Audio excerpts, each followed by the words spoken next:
बागलांमध्ये मोठी कारवाई. जायखेडा संस्थेचा खत विक्री परवाना निलंबित. आपण पाहतात 24x7 न्यूज रिपोर्ट चॅनल.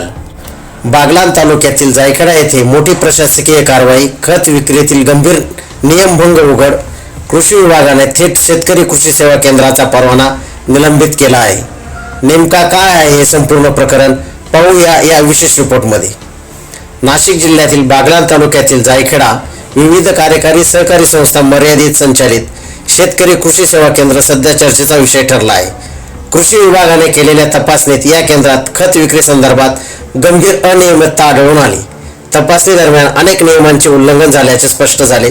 यामध्ये खत साठा फलक दुकानात प्रदर्शित नसणे, साठा नोंदणी आणि प्रत्यक्ष साठ्यात फरक, खत विक्री बिलामध्ये आवश्यक माहिती नसणे, मासिक अहवाल कृषी विभागाला न सादर करणे, कमाल किरकोळ किमतीपेक्षा जास्त दराने विक्री अशा प्रकारच्या अनेक त्रुटी आढळल्या.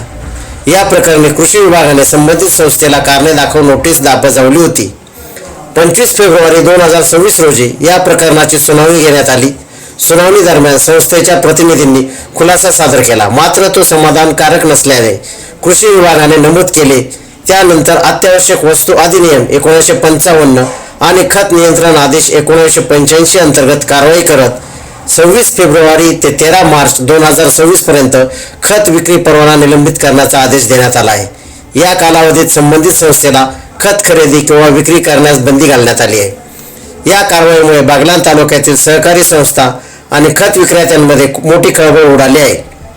दरम्यान कृषी विभागाने स्पष्ट इशारा दिला आहे की नियमांचे उल्लंघन करणाऱ्या कोणत्याही विक्रेत्यावर कठोर कारवाई केली जाईल.